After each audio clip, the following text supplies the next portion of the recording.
Del programa para empezar ya con nuestro primer tema, una tertulia sobre una realidad latente entre las jóvenes de hoy. Se han planteado que muchas veces muchas adolescentes sufren violencia de género por parte de sus parejas. En muchos casos no es una violencia física, sino que hablamos de maltrato psicológico. Según los expertos, estas víctimas tan jóvenes se sienten culpables, se avergüenzan de comentarlo con la familia y los amigos y en algunos casos ni siquiera reconocen que son maltratadas. Vamos a verlo en el siguiente reportaje y enseguida hablamos con nuestros invitados. Mi madre el otro día me comentó, en vuestras edades este caso no se dará, el de violencia de género, estás muy equivocada, porque realmente sí que se dan, y bastantes, y yo conozco bastantes casos además, y son personas que han llorado mucho, han sufrido y lo han pasado bastante mal. No sé si hay más o no, pero lo que sí sé es que es más visible, ¿no? Vamos a trabajar cómo fomentar los buenos tratos en las relaciones de pareja de jóvenes. No son tanto conductas de los malos tratos que puede haber en más adultos, sino conductas abusivas, ¿no? Conductas de control, de pues dame tu contraseña del móvil, dame las contraseñas para entrar en tu página, en tu correo, etcétera, o de posesividad, de no quiero que vayas con estas personas o que te vistas de determinada manera, ¿no? Tu móvil es mío y tú eres mía. Yo no lo llamo amor, yo lo llamo obsesión. No sé exactamente por qué, pero sí es verdad que últimamente los roles tradicionales del hombre más machito y la mujer más sumisa al hombre, pues se está volviendo. Que hay un tanto por ciento de chicas que piensan que los celos es un síntoma de amor. Pues como tú pienses eso y como tu pareja no tenga esa capacidad para gestionarlos, tenemos todo el caldo de cultivo para tener un verdadero problema. Me quiere un montón y por eso me grita. Y me quiere un montón y por eso mira mi móvil, para que no hable con otros chicos. Me quiere un montón y por eso un día me sujeta fuerte del brazo para que no me vaya, porque quiere hablar conmigo. Creo que al final se acaban creyendo que son ellas las que están tratando mal a su pareja. Conozco gente que ha empezado aceptando eso, igual ha empezado aceptando un día, hoy no sales porque tienes que hablar conmigo, al día siguiente aceptan otra cosa y al final ha sido un bofetón, al final ha sido un empujón. Tengo casos cercanos de gente súper extrovertida, en este caso de una chica súper extrovertida, genial, con un montón de amigos, con una familia extensa que la apoya muchísimo y se ha visto en el caso de violencia. ¿Y qué ha hecho? Aislarse de todos nosotros. Mal, porque por una parte estaba el deseo como amiga de hacer algo por ayudarle y por otro era el miedo a hacer algo y perder la amistad de esa persona. Un engaño. Total, y ahora le pregunto qué tal, y bien, y muy bien, y muy bien. Pero ¿cómo que muy bien? Si has cambiado tu forma de vestir, si has dejado de salir, si ya no estás con tu familia, ¿cómo puedes decirme que muy bien? No lo entiendo. Pero claro, estas personas están enamoradas o creen estar enamoradas, ¿no? Entonces esto hace difícil que perciban con claridad lo que está sucediendo, ¿no?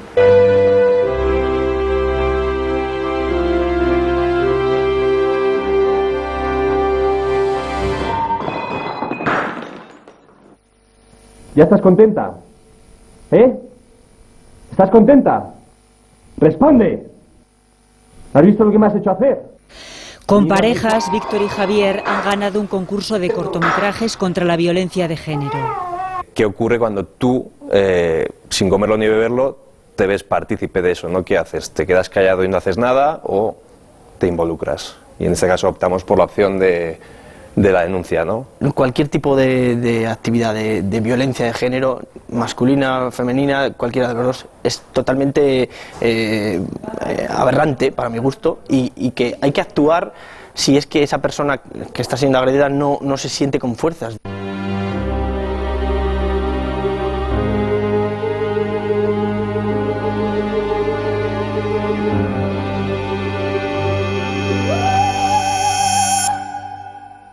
A los juzgados de violencia sobre la mujer están llegando denuncias de jóvenes. Es un poco sorprendente porque se piensa que en función de la edad esas personas han vivido una situación distinta a la de sus madres y a la de sus abuelas y que por tanto ese fenómeno va quedando ya relegado a unas edades posteriores o superiores, ¿no? Pero bueno, en cualquier caso existe. Hay mujeres que ya conviven con sus parejas, pero muchas de ellas son parejas de novios, por así decirlo, y dentro de estas parejas de novios pues hay de todas las edades y de todas las condiciones. soluciones. Este ciclo de la violencia, si esto no se corta, si esto no se corrige, lo que va sucediendo es que se va haciendo más grande. Y yo, por ejemplo, el caso de la chica que conocía era eso, ella realmente tenía dependencia de esa persona y psicológicamente ya sola yo creo que no podía dar el paso. Si pides ayuda desde el principio es mucho más fácil que esto se pueda cortar. Una pareja que no te está tratando bien, ¿cómo va a ser imprescindible en tu vida? Todo lo contrario. Lo que daría yo por parar su reloj de madrugada para que durmiera tranquila y sola. Pues bien, entre los adolescentes se dan con más frecuencia las conductas abusivas que el maltrato con uso de la fuerza, un aspecto que contribuye todavía más a que no identifiquen con claridad lo que les está sucediendo. Hoy nos acompañan, les presento a nuestros invitados, Ángel Peralbo, que es psicólogo, especialista en intervención familiar, autor de El adolescente indomable y de Educar sin ira. ¿Qué tal? Buenas tardes, bienvenido, Ángel. Saludamos también a Fernando Gallego, que es psicólogo del Instituto Andaluz de la Mujer de Málaga, autor también de este libro, SOS, mi chico me pega, pero yo le quiero. Y por último, buenas tardes, saludamos a Marisa Fernández Gálvez, que es abogada, redactora de la Ley de Derecho de las Mujeres a erradicar la violencia machista de Cataluña y también profesora del Máster de Mujeres, Género y Ciudadanía. ¿Qué tal? Bienvenida.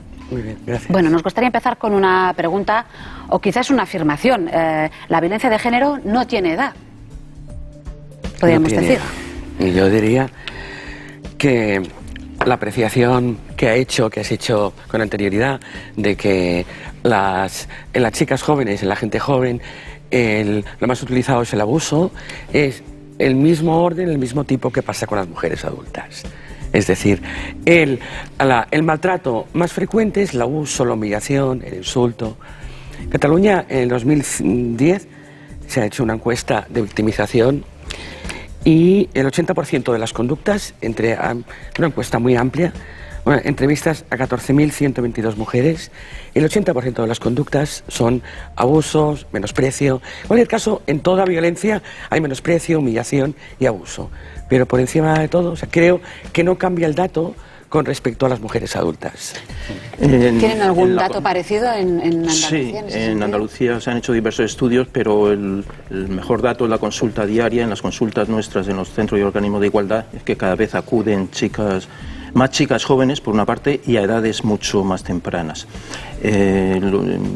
Por eso fue el hecho de, al final del 2009 publicar este libro, luego la guía que hice para la Junta de Andalucía, Trátame Bien, con educación, y eso que nosotros desde el Instituto Andaluz de la Mujer solamente atendemos a mujeres con 18 años cumplidos, pero por debajo de esa edad, que es competencia de la Dirección General del Menor, también nos consta que está habiendo casos, porque nos llaman orientadoras y orientadores de institutos y familias bastante angustiadas, desesperadas, pero tenemos que derivarlo a algunas asociaciones y otros ámbitos de actuación. ¿Qué edades podríamos decir? ¿En la preadolescencia casi? Pues sí, nos están llegando casi todos los meses demandas de atención, pues ya chicas con 12, 13 años, incluso alguna por debajo de los 12 años, pero como bien decía antes, solamente podemos atender desde el Instituto Andaluz de la Mujer a partir de los 18 años de edad y por lo tanto es de competencia de la Dirección General del Menor. Ángel, en su consulta también se encuentra con estos, además, casos escalofriantes. Desde luego, y además a mí me parece que hay que decimos, hay edades, por supuesto que no, lo que hay son gérmenes. Casi la inmensa mayoría de los aprendizajes buenos y malos se empiezan temprano. Entonces tenemos que observar muy bien lo que vemos. Si bien es cierto que no es una demanda prevalente, aunque hay que decir que va en aumento, a mí me parece importante reseñar esa especie de capa que vemos entre otros muchos problemas. Es decir, vemos problemas de agresión en el entorno de la familia, agresión y violencia en la escuela y otras problemáticas que en principio parece que no tendrían nada que ver. Pero los que vemos adolescentes en el día a día, como comentaba Fernando, lo que vemos es que muchas de estas conductas se están produciendo pero no se están identificando, porque se están dando por normales. Y esto me parece importante. Se están dando como normales porque en la adolescencia todos sabemos que hay picos emocionales, que dices, y de pronto son relaciones que desde fuera se ve claramente que son el germen de lo que en un futuro desgraciadamente podemos encontrarnos y muchas veces ellos lo viven con total normalidad. Claro, porque muchas veces en el aprendizaje que sucede dentro de las familias a las más bajas edades, o sea, ya con 6, 8 años, fundamentalmente se aprende por imitación de los modelos que haya adecuados o no adecuados en los progenitores. Luego también por las normas educativas adecuadas o no inadecuadas que les pongan en su propia casa, los límites, las normas, y por parte del contexto del entorno social. Entonces esas tres patas son muy importantes, y de tener una imitación con unos modelos adecuados dentro de su familia y luego unas pautas educativas dentro de la familia y por supuesto también en el contexto social, sean adecuadas o no, pues va a depender mucho el que se crezca y se desarrolle de una forma sana, saludable, o bien, como dice Ángel, pues que también se dé en otros entornos, violencia contra los progenitores, contra los iguales, violencia gratuita, vandalismo, etcétera, etcétera. De todas formas, no podemos olvidar que la violencia de género tiene connotaciones diferentes a otros tipos de violencia. Connotaciones en las cuales, claro, hay una representación social simbólica muy importante. ¿No? Voy a seguir con datos porque me parece que aún estamos con estas representaciones simbólicas de qué es ser una buena chica y qué es ser un hombre de verdad. Y aquí está un poco la diferencia entre la violencia machista o de género al resto de violencias. Seguimos muy breve. Un estudio que hizo el Departamento de Acción Civil y Ciudadanía en el año 2008 entre chicos y chicas de 14 y 18 años. La mayoría pensaban que los celos eran positivos en una pareja. ¿Los celos? Los celos. Y que sin celos la relación es débil y que no tenía ningún tipo de compromiso. Los chicos no observaban el machismo o las normas de machismo como un aspecto negativo, ni identificaban la sumisión de las mujeres como un aspecto negativo. Quiere decir, la violencia de género es una violencia con connotaciones diferentes, y el concepto de igualdad entre hombres y mujeres, esta representación simbólica, la consideración de que el sexismo genera violencia y de los modelos sociales de chicos y chicas, los mediáticos, los de la televisión, los de cualquier, que ha pasado estos días con el anuncio famoso del cual se ha hecho. ¿Cuál es el modelo de hombre? Desconozco cuál es ese anuncio. El modelo, bueno, un anuncio. Obviaré la marca pues para evitar darle más publicidad, pero el modelo era de un hombre agresivo que sometía, en su caso, al vehículo en la misma manera que se puede someter a una mujer. Cierto, que sometía a una mujer. Entonces, una cosa, Marisa, ¿son patrones específicos el maltrato de género en el caso de los adolescentes? O sea, como se están intentando reafirmar en sus personalidades, parece que sea más normal, entre comillas, que intenten ser más machotes, más hombres, claro, y ellas más sumisas para dejarse querer y creer merecer su amor. O su el cariño. Modelo de héroe, de macho, y ellas mucho más sumisas. Yo creo, probablemente los psicólogos aquí lo conocerán mucho mejor que yo, que hay momentos que la situación cambia cuando no necesitas de manera continuada. Pasa como los adolescentes en general, que tienen que ser. Cuando ya eres, no necesitas esta confirmación de manera continuada.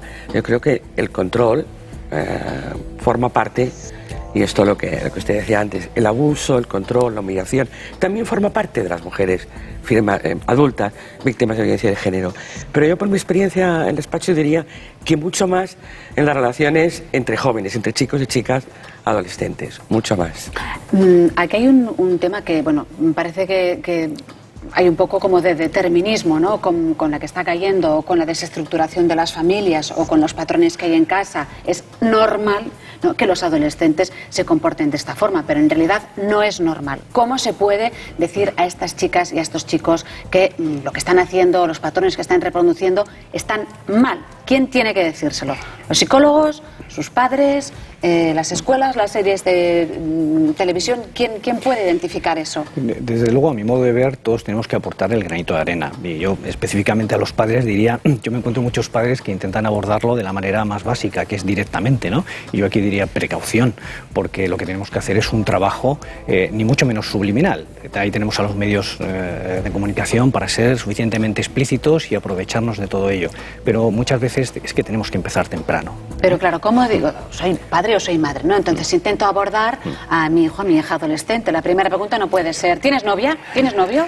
No solo eso, sino que casi sería el peor recurso, la peor estrategia a afrontar de manera absolutamente directa, dices, una relación que es negativa. Y ojo, hay que decir que es negativa, hay que buscar los medios, pero dices con inteligencia, porque nos podemos encontrar un afianzamiento en esa conducta, que es lo que nos ocurre muchas veces con los adolescentes que van justo por allí por donde les decimos que no vayan, ¿no? Es decir, también hay que actuar con inteligencia. Ahora, yo creo que tenemos un campo de actuación, en la línea un poco de lo que comentabas, Marisa. Tenemos mucho trabajo previo que podemos hacer realmente. Podemos trabajar en casa una normalidad de la imposición de los límites, es decir, con control emocional, con una serie de estrategias que van a permitir que solucionemos los conflictos y las situaciones negativas de una cuestión dialogada, razonable, justo lo que desgraciadamente estamos perdiendo en un porcentaje muy alto, ¿no? Y hace que luego las relaciones también sean absolutamente crispadas. Es muy importante en la más baja edad educar, fundamentalmente la educación intrafamiliar, en el respeto a la otra persona, en la igualdad, en la corresponsabilidad, en el compartir de forma igualitaria, y ese sería el mensaje fundamental a transmitir tanto a chicas como a chicos, pero no ya a partir de los 12 años, los 14 años, sino pues desde los 2, 3, 4 años, porque luego muchas veces se empieza ya demasiado tarde. Y luego el poner normas y límites pues tropieza con pues el rechazo, la rebeldía y tal. En este sentido, la labor educativa familiar es insustituible y, por supuesto, que como bien decías antes, Marta, pues tanto las series juveniles, las películas, los mensajes publicitarios, todos los elementos sociales pues deben ir en la misma línea. Pero la educación familiar muchas veces pues no se le ha dado la importancia que tiene, y ahí es donde muchas veces pues está un poco el germen, como bien decía Ángel, de los problemas que luego van a llegar a las consultas. Pero es posible que algunas chicas, yo insisto, no se den cuenta de que están siendo maltratadas por su pareja. O por su novio. No se dan cuenta. Uno se sigue preguntando eso porque supongo que el título del libro viene un poco a colación, ¿no? Usted se habrá encontrado que alguna chica le ha dicho, me pega, pero es que yo le quiero. Sí, bueno, en la consulta continuamente, todas las semanas, tienen bastante normalizado pues toda una serie de mitos e ideas erróneas que existen en la violencia de género. Lo que salía en el reportaje del tema de los celos, o de que si es mi pareja tengo que hacer todo lo que me pida, por estudios que se han hecho en distintas comunidades autónomas, en institutos y a nivel antiguo Ministerio de Igualdad, pues en general no suelen identificar el maltrato psicológico, el maltrato verbal como malos tratos, sino solamente cuando empieza el maltrato físico y además pues de cierta gravedad.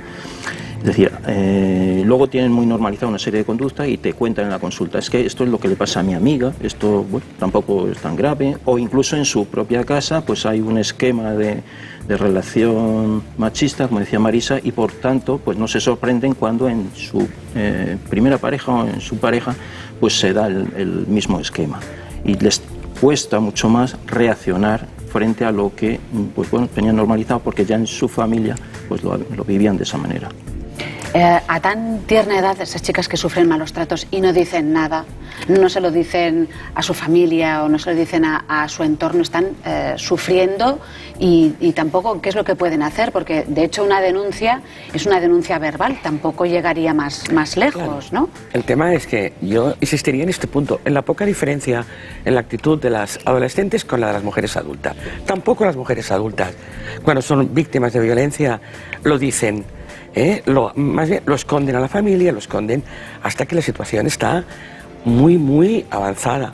De hecho, todas las estadísticas, todos los estudios en profundidad nos muestran. El catalán, me voy a referir al catalán, que es el que conozco, la encuesta de victimología, el 80% de los casos no se denuncian. Las encuestas del Instituto de la Mujer, los estudios, no se denuncian. Eso, se denuncian muy pocos de los casos de violencia. Lo que vemos en los juzgados es la punta del iceberg.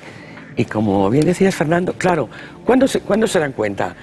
La agresión física evita que puedas girar la cara hacia otro lado. La agresión física es la culminación de la... Pero antes de la agresión física hay Decía, humillaciones, desprecios, agresiones psicológicas, amenazas, insultos, no te pongas esto, no vayas a ver a tu madre o no vayas a tu amiga con quien has hablado hoy, ¿qué haces cuando yo no estoy? No sirves de nada. Esto es la base de la humillación constante que mina la autoestima de una manera brutal. Cuando esos procesos surgen a la luz, están muy avanzados. Yo quería poner de relieve el papel de las instituciones públicas, también la familia, también, desde luego, pero las instituciones públicas tienen un papel fundamental. En esos momentos no hay dinero para casi nada. En Cataluña hubo, con bastante éxito, el programa de prevención Corta los malos rollos, talla los malos rollos, especialmente dirigido a la prevención de violencia de género entre la población adolescente. Pero claro, estos recursos, esto significa poner dinero, prevenciones, agentes de prevención en institutos, en casals, esto es lo que Marisa, no está haciendo ahora. Perdona, ¿crees que, una pregunta que también le hago a los otros invitados, ¿creéis que hay más violencia de género ahora por el hecho de que se haya extendido, en el caso de la adolescencia, ¿no? Que ya ese germen ya esté ahí? ¿Creéis que hay más ahora que antes o es que se ve más? Se ve más. ¿Se ve más? Se ve más. Se ve más, también acuden más a los recursos, tanto públicos como privados, se hacen más campañas, hay más concienciación, pero yo creo que también ha bajado la edad de la casuística. Desde luego yo creo que lo que previsiblemente pensábamos que iba a ocurrir, que era, dices, un avance en concienciación de este tipo de cuestiones y adolescentes mucho más seguras de sí mismas, mucho más modelo, mucho más maduras. Desde luego yo lo que creo es que no estamos llegando a eso, que es lo que casi habíamos previsto, porque después de ciertas experiencias y cada año lo que vemos es más. Y cuando yo digo más, yo aquí sí que englobo, ¿no? Una serie de relaciones negativas, tóxicas, desde bien pronto con por ejemplo, ahora mismo con este tema del móvil, del WhatsApp, es decir, se pueden tirar horas y horas hablando, teniendo relaciones tortuosas, y los padres en la habitación de al lado sufriendo por qué hacemos, ¿no? Ciertas cuestiones que antes no se veían y que ahora quizás se ven más, pero me parecen tremendas. Entonces entramos dentro del capítulo de qué es lo que hay que hacer y sobre todo también, como has añadido, con el tema de las nuevas tecnologías, ¿no? ¿Qué es lo que hay que hacer para cortar eso, para intentar que eso no se prolongue en espacio y tiempo? Poner límites y poner normas, pero por ejemplo, con el tema de los teléfonos móviles, ¿no? O poner directamente una lista de cosas que no hay que hacer, ¿no? Soluciones. Claro, dices, la primera línea es intentar trabajar el control antes de que aparezcan. Hoy en día tenemos que ser muy previsores en ese sentido, dices, y estas tecnologías lo que no vamos a negar es que ya a partir de los 11, 12 años las están usando. Esa es una realidad que podemos posponer un poquito, pero que al final se impone, ¿no? O sea, ojo, las relaciones a través del teléfono móvil. Yo hablaba en general, pero por supuesto, dices, son los críos los que deben de aprender a hacer un buen uso de ese tipo de cuestiones. Como desgraciadamente nos encontramos adolescentes que no lo hacen y que pues, se pueden tirar horas con todo lo que eso supone, ya no de relación tortuosa, sino las consecuencias de dejadez en otros ámbitos y otros problemas que se acucian, ¿no? Dentro del ámbito de la familia. Sí, hay un momento en que hay que regular ese tipo de cuestiones y decirles, bueno, esto se puede hacer y esto no se puede hacer. Que el problema de fondo va a ser cómo está manejando esa relación, pero al menos que las cuestiones cotidianas que todavía los padres puedan manejar, dices, no las dejen en manos de los adolescentes, porque no se van a autorregular, eso seguro. Igual que el teléfono, no lo dejen demasiado en manos de los adolescentes porque pueden hacer un mal uso, pero por ejemplo también se puede pensar en positivo y decir, a ver, si tú tienes una conversación con tu chico y crees que te está maltratando, grábala. Yo creo que habría, como bien decía Ángel, empezar mucho antes, fomentar con el propio ejemplo en la familia de relaciones de igualdad, de respeto, estar al tanto de quiénes son las amistades de nuestros hijos y de nuestras hijas, lo cual no quiere decir ser amigos de los hijos, porque el ser padre y madre no supone ser amigo, que ese es un gran fallo del sarampión de nuestra democracia para muchas familias. Conocer un poco en qué emplean el tiempo libre, cómo se relacionan, si muchos amigos, mantener un vínculo de confianza, manteniendo por supuesto el papel educativo, pero un vínculo de respeto, de confianza, y de esta manera pues vamos a evitar parte de los futuros problemas. Luego, por supuesto, lo que es poco educativo es facilitar con 10, 12 años un móvil a un niño que además no va a controlar el gasto porque se le paga totalmente lo que consuma y que están llegando a asociaciones de adicciones como Proyecto Hombre, pues casos de chicos de 12 años que ya tienen adicción al móvil y están mandando un mensaje al compañero de clase o a la compañera de clase que van a ver dentro de media hora y tal. En ese sentido, pues tiene que ser por parte de la familia quien marque las pautas. Que no solo la educativas. familia, Bueno, insisto, las administraciones públicas. El gran problema de la violencia de género, eso es lo de la adicción a los móviles, creo que excede un poquito lo de la violencia de género. El gran problema es la identificación. ¿Cómo identificamos la violencia de género? Y aquí tiene que intervenir las administraciones públicas. O sea, la violencia de género, podremos solucionarla, es un poco pretencioso, pero en todo caso, aminorarla si llegamos en fases precoces. Y las administraciones públicas tienen que hacer campañas de prevención, de sensibilización, que las niñas y las mujeres sepan que algunas conductas son constitutivas de violencia de género, que no son normales, que no deben aceptarlas porque sí, que son violencia de género en relaciones, como tú decías, tóxicas, desiguales y desequilibradas. Estamos a punto ya de terminar. También valdría la pena recordar que no es solo también entre chico y chica, que también puede ser entre chico y chico, que también puede ser otro tipo de relaciones, no solo heterosexuales, sino también homosexuales, porque por el hecho de estar escondidas también pueden sufrir un acoso, no por evidenciarlo deja de pasar, ¿es así? Claro, ¿no? nos encontramos en consulta pues de vez en cuando y cada vez con más frecuencia, pues también relaciones tóxicas de poder, de dominio, de control, de aislamiento en relaciones homosexuales. Y en este sentido, pues de esto se habla mucho menos, se escribe menos, pero también hay que intervenir en ese ámbito, porque en definitiva también son relaciones de poder, de control y de dominio. Estamos a punto de terminar. Me gustaría terminar al menos con un mensaje esperanzador para estos chicos y chicas que todavía están a tiempo de poder seguir adelante y de tener relaciones como se merecen, ¿no? Desde luego, yo dos cosas. Una, comentaba Marisa, efectivamente, las instituciones tienen una labor que de manera indirecta va a calar. Los padres tienen más limitada esa intervención directa, deben actuar con paciencia, con inteligencia y haciendo que los adolescentes piensen y razonen. Y eso a veces hay que hacerlo por vías indirectas, pero se puede. Yo diría muy breve, chicas y chicos, chicas sobre todo, si tu chico o tu chica quiere controlarte, te controla el móvil, quiere saber dónde estás, te pregunta qué haces cuando no estás con él, quiere que adivines sus deseos, huye pronto, por favor. Bueno, pues muchísimas gracias, tanto a Marisa como a Fernando. Fernando. Sí, yo para despedirme, pues decir que para ser feliz no es necesario estar en pareja y que las relaciones sanas y saludables son aquellas que nos hacen crecer de forma recíproca. Pues con esa frase nos quedamos. Repito, muchísimas gracias a los tres por tratar este tema aquí en Para Todos la 2. Nosotros, bueno, seguimos ya.